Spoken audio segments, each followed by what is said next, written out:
Today, we become legends. Hey, my name's Inter, and welcome back to the channel, and today we have a MORDRED guide. I've been playing so much of this character on Smite. I've been having a ton of fun with him. I've got pretty good with him already. I've definitely got, at least like 10 hours of this character alone under my belt. And of course, that's not enough to necessarily fully master a character, especially not one like MORDRED, who I do believe is quite a high skill cap character. There's a lot of things you can do with him, and also his builds are very complex because of his hybrid nature. But he's a really cool character. I think he's one of the coolest releases they've had in a long time, Smite 1 included. It's been a while since I've had this much fun with the god, and I've been playing the crap out of him, so I thought I'd bring you guys a guide, just a quick jungle practice explanation of him rather than a fully edited guide, so I can get it to you as quick as possible. And yeah, we're basically going to go over abilities, tips and tricks, builds, all that kind of stuff, what relic choices, all that good stuff. And if you do want to watch me play some MORDRED or just some Smite 2 in general, I'm live over on Twitch as this video goes out, twitch.tv/intersectyt. I appreciate anyone that comes over there. But back to the guide. So yeah, without further ado, let's jump in. So first up, we have MORDRED's passive. So basically, MORDRED's passive, you gain Wrath every time you hit someone with abilities or basic attacks, and the Wrath charges up your ultimate. You have two different ultimates, one at 40 Wrath and one at 80 Wrath. It's very similar to King Arthur, obviously, if you played him in Smite 1. And we'll get to the ultimates later, but the other part of this passive is sort of a two-parter, is this dash called Shoulder Charge. Basically, after you do an ability or a basic attack, this Shoulder Charge becomes available for a very short time, and you can use it. It's got a 10-second cooldown, and it's a very short dash. It does a pretty small amount of damage. It's 30 plus 5 per level, so 130 at level 20. It's not going to be a massive amount of damage, but what it does do is provide a small little knock-up as well on gods. It's really hard to show in jungle practice because my interact key resets the stats on these bots, so I can't really do it. But basically, after you do an attack, you can dash. Works with after an ability as well. It's on a 10-second base cooldown, but this is affected by cooldown rate. It works like a normal ability in that sense. So if you're building a lot of cooldown rate on MORDRED, which I think you should be because he's relatively ability-based, he does have some auto-attack synergies, which we'll get to in a second, but he's mostly an ability-based character. And so you'll be building a lot of cooldown rate. That will apply to Shoulder Charge as well. So you're going to get a little bit lower than a 10-second cooldown. But yeah, after an auto-attack or after an ability, you could use this dash. It knocks up, a very short knock-up. It's not going to be majorly disrupting people, but you can interrupt people's abilities with it, and that's a good use of it. And of course, it's just a nice bit of mobility. Dash around the fight, be able to get in position better. Well, moving into his actual abilities, first up we have the one which is relatively simple. It's just going to be a cone and then a line slash in front of you. Both of those hits do damage, and depending on where you are in your attack chain, which actually, let's go over the attack chain first before we get into the one. So MORDRED's attack chain, he has two swords, and they're called Morning and Clarent. Morning does mostly strength-based damage, Clarent does mostly int-based damage. And the first hit and the fourth hit are Morning, the second and third hit are Clarent. So this hit is Morning, Clarent, Morning. And the scalings on those, Morning is 100% strength, 20% int, that's normal basic attack scaling, but Clarent is 60% strength, 100% int. So if you've got any ints in your build, it's going to be scaling very heavily on the second and third hit of your attack chain, so keep that in mind. But back to the one, so the one does either bonus damage based on protections or a bonus heal based on protections, depending on where you are in the attack chain. So if Morning is your next attack, which is like the idle state, because Morning is your first attack, it's going to be dealing bonus damage. So use on the Ymir here, you can see that little extra yellow number of 30 that pops up there, that is going to be the extra bonus damage from Morning being the next hit in your chain. But if Clarent is the next hit in your chain, you're going to get that heal. So basically, if you auto cancel it is most of the application here. Obviously, if you're in the middle of your chain or something, you could use it and then that's going to give you a heal. But yeah, basically, if you're not auto canceling it, you're going to get the bonus damage. If you are auto canceling it, Clarent will be the next hit in your chain. So you're going to be able to get the heal like that if you're going to be auto canceling it. So there you go. Relatively simple ability. You don't need to manage too much whether you're getting the bonus damage or the healing. A lot of the time you will be getting the healing, as I said, because you're going to be auto-cancelling with this ability. But if you're not auto-cancelling, you just run straight in. You're going to get that bonus damage based on MORDRED's protections. Moving on, though, we have the 2, which is AoE damage around you. This is strength and int scaling. The 1 is purely strength scaling and protections, obviously. The 2 is mixed scaling, strength and int. And this is just going to do AoE damage around you. And then afterwards, you gain attack speed and movement speed. So you can notice the attack speed there. And all of your basic attacks during that time will steal protections from the target. This is 8 protections at the max rank per hit, and this stacks up to 4 times. So this does steal both protections. So when this is maxed out, you're going to be getting up to 32 of both protections to yourself, and also 32 shred on the enemy, which is really insane. That part of this ability goes a little overlooked. So if you do pop this and you just start slamming people, just one hit of your chain there will max stack it up to 4, and then that is going to give you a massive amount of penetration and a massive amount of protections back to yourself, which is really good. Moving on, though, we have the 3, which is going to be a line damage ability with a central hitbox. So if you you don't hit the center hitbox, this is just going to do damage. But if you do hit the center hitbox, it's going to apply a bleed to them. As you can see on that Ymir there, he's bleeding. I can't get the bots to move, I don't think. But if you are moving while that bleed is on you, you're going to take damage based on distance traveled. So if you're just walking, you're going to take slow tick damage. If you jump, you're going to take a much larger amount of damage because it's based on distance traveled. In my experience, it's extremely easy to hit the center hitbox of this. You're almost never going to miss it, really. It's just because it's so large, you know, you can even be a little bit off center, and you can see I still hit the Ymir with the bleed there. So it's very easy to hit the bleed hitbox of this. It's also MORDRED's only, like, real ranged poke option, so this can be really good if you're, like, you know, about to start a fight, but you don't really want to go in yet. You can just throw these on one of the backliners. And then at that point, they either have to stand still, or they're going to take a bunch of damage if they try and run away. So you can just kind of throw this out for poke while you're kind of, like, waiting for a fight to engage, and that's MORDRED's main way of poking. And the damage scaling on this is int based on the initial projectile and strength based on the bleed damage. And finally, let's get into his ultimates. So as we mentioned with the passive, you charge up Wrath based on hitting people, and at 40 Wrath you get access to the first ultimate, which is Heart Slash. This is going to deal strength based damage to enemies in front of you. This can hit multiple targets, and then if you hit an enemy god with it, you're going to start channeling, you're going to get a health shield, and you're going to sap their health over time, which is int based damage, and you also heal as well. So we'll just generate a little bit of Wrath here and give it a demonstration. There we go. So you do this. It's a line. It's a relatively decent range, but not absolutely massive. If you hit a god, you're going to stick to them. You're going to get a shield. You're going to channel and sap their health over time, and that is int-based damage. And this ability is incredibly underrated, in my opinion. We'll get to his second ultimate in a second, the 80 energy one. But basically, this ultimate here is insanely underrated, and people don't use it enough, in my opinion. Honestly, sometimes this can do more work than your big ultimate, which we'll get to the big ultimate in a second. Is also insane. But this ability goes super underrated, especially in solo lane. If you're just trying to, like, win trades and stuff like that, it's insanely good. Because not only are you damaging them pretty substantially, you're also getting a shield to stop them hitting you back, and you're healing over time. So, like, the actual value trade swing in terms of solo lane, if you're just boxing people, just let this rip whenever you have it, honestly, and you're going to start winning those trades much more often in solo lane, winning the long game using this. If you're playing him in jungle, it's a little bit harder to do so, but you still can use it that way. But oftentimes in jungle, you're going to be hitting camps, you're going to slowly build up enough energy for the big ultimate anyway. But yeah, this ability is super insane, especially in the solo lane, but just in general, it can hit multiple targets. If you end up hitting like 3 people with this, you heal like 60% of your health bar. It's actually insane. Don't sleep on this ability. Do use it. Don't just wait for the full charged ultimate. But speaking of the full charged ultimate, let's get into that now. You've probably seen this if you've seen any MORDRED gameplay. It's very flashy, very insane, very broken. So basically what you do is you become CC immune. You can charge through walls. You stop at the first god hit, and then you deal a massive AoE burst of damage around you and stun everyone, and then pick everyone up around you. This isn't just the target you hit, it's everyone around the target you hit as well. You pick them up, throw them into the air, do a massive multi-hit slash, slam them back down. It does absolutely tons of damage, major disruption as well. And yeah, here you go. This is what it looks like. So obviously no one was in the area there, but you throw them up, you do big damage. It's an insanely powerful ability. As I mentioned, the Heart Slash is really good as well. Don't sleep on Heart Slash. But yeah, this version of the ultimate is also insane. And yeah, obviously you can go through walls with it. That's like part of the reason why. You can basically go from like the middle of a jungle to a lane. So you can go from like, you know, the middle to duo lane, middle to mid lane or whatever. The middle of the jungle, you can reach a lane from there. And yeah, you dash straight up through walls.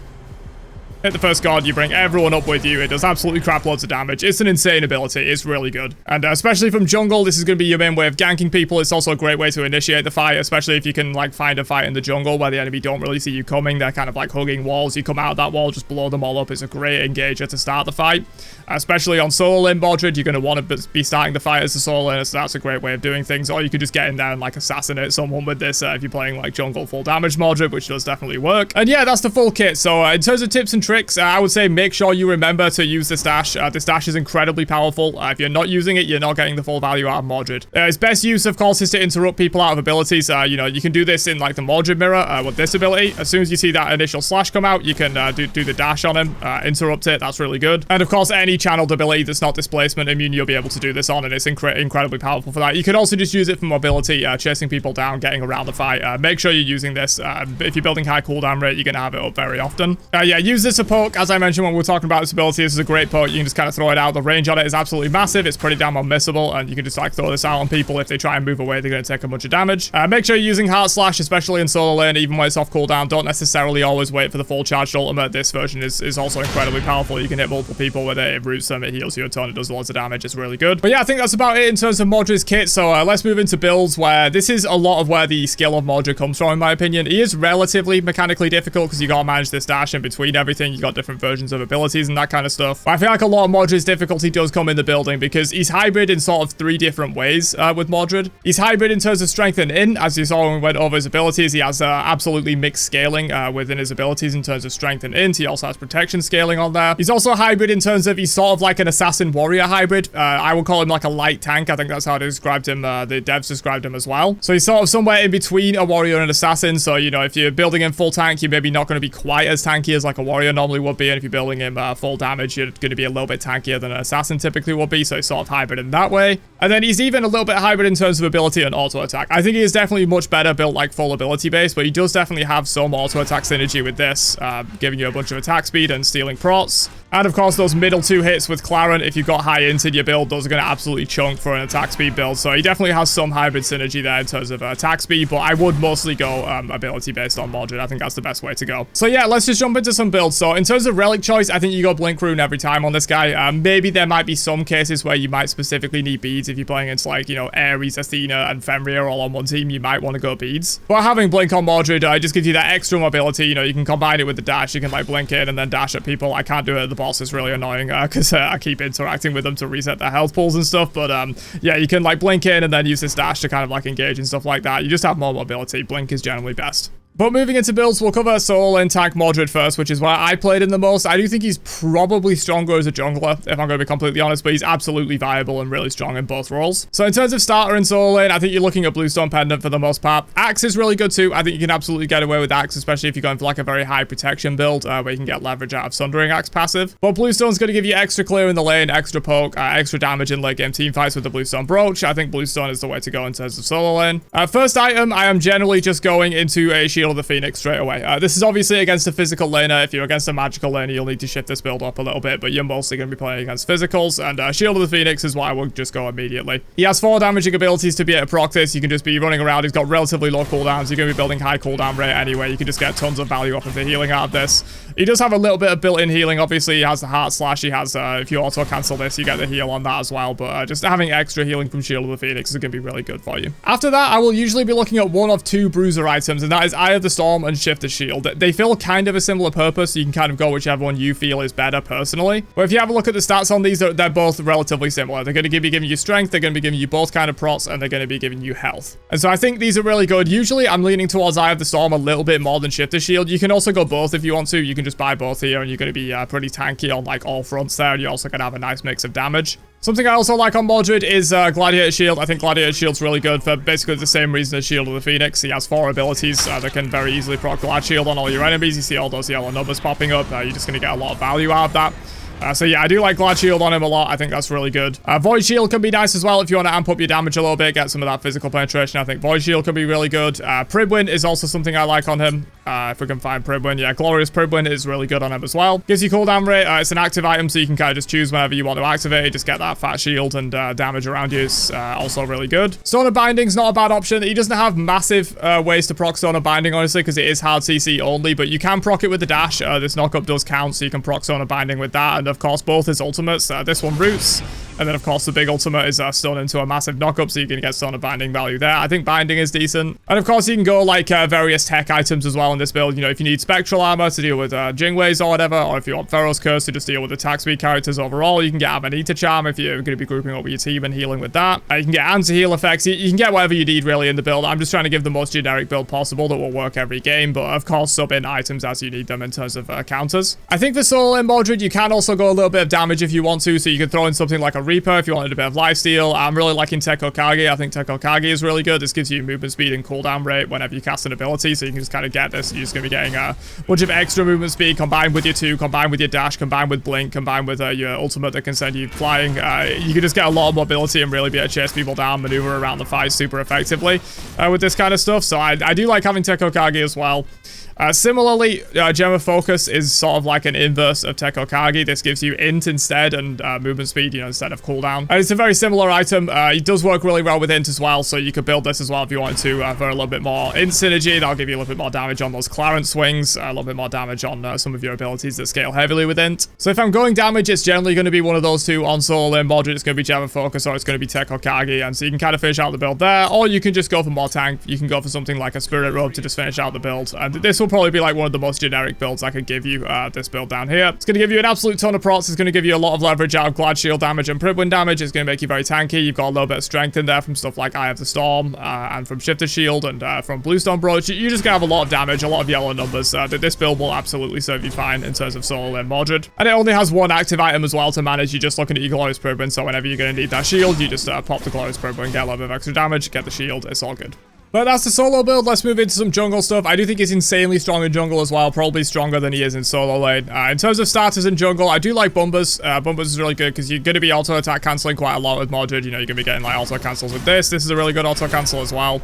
You get the attack speed afterwards as well. So I think Bumbers is really good for him, probably better than Bumbers Spear. And then in terms of items, generally I'm going to be going Tech Hokage first. I mentioned this in the solo section as well. I think his items just are kind of busted right now. I think it's one of the better jungler items in the game. So you're going to be able to get that extra movement speed, extra cooldown rate. It's just a really good item. After that, I'll generally go into Jotun's Revenge, get some more cooldown rate, get that burst cooldown. Obviously that burst cooldown is a flat amount. So the more cooldown rate you have, the more value you're going to get out of Jotun's passive when you get a kill. And so you can reset your cooldowns very quickly there. And these will generally be my first two items every game. After that, you can kind of like start going into stuff, maybe counter options or just stuff you like in general. I think Reaper is really good. Ability lifesteal on him, obviously, in Smite 2. Physicals can build ability lifesteal, so Reaper is going to be really good there. I think Reaper is also just kind of a broken item. Gives 25 strength and 25% lifesteal off the bat, which is already pretty decent. And then you're going to get that bonus strength that stacks up over time when you hit enemy gods that are low, so that's really good as well. Bloodforge can be nice if you want that active shield. Bloodforge is a really good item too. Hydras can be good. I generally do like Hydras on him. The base stats on Hydras are pretty good. Honestly, in Smite 2 with a 50 strength, that's a lot of strength. And you are going to be in-hand cancelling a lot on him, as I mentioned, so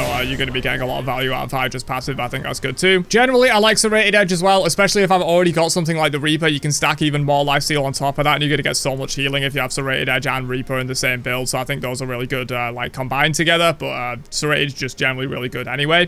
Pendulum Blade is nice as well, especially if you don't have an active item in your build already, which we don't at the moment. Pendulum Blade, I think, is super underrated at the moment. 3 seconds off of all your cooldowns just whenever you want it. It's just kind of insane. You can just get so much value off of that. Just reset all your cooldowns. I think Pendulum Blade is really good. So generally, if you look into what I am doing at the moment, especially on Mordred, I'm just trying to get one active item in my build. I'm not necessarily trying to get like loads. So generally, my two that I'll be looking at are Bloodforge or Pendulum Blade, depending on how you want to play. If you want that shield or if you want that cooldown refresh. And so yeah, there's a lot of options you can go for really. Like if you want to maybe just sell the Hydras, we might get the Pendulum Blade in there. And then generally, I would finish it off with a Titan's Bane just to get plenty of percent pen. Whereas Titans here, that's just going to give you your big percent pen bomb. You're going to be able to deal with tanks much easier. This is going to be relatively effective against squishies as well because it doesn't scale up like it does in Smite 1. It's just straight up 25% pen, so that's really nice. And yeah, this is the kind of build I would be looking at in terms of jungle Mordred. You do want to go like full strength ability base for jungle in my opinion. You can throw in some other things. You know, if you didn't want Tech Hokage, you could replace it with Gem of Focus. They are very similar items if you wanted a little bit more IDs in there. But I think generally strength ability base is the best way to go. There's a lot of ways you could go with this build though. You could throw in Crusher if you wanted to instead of Serrated Edge if you wanted a little bit less lifesteal and a bit more on hit damage.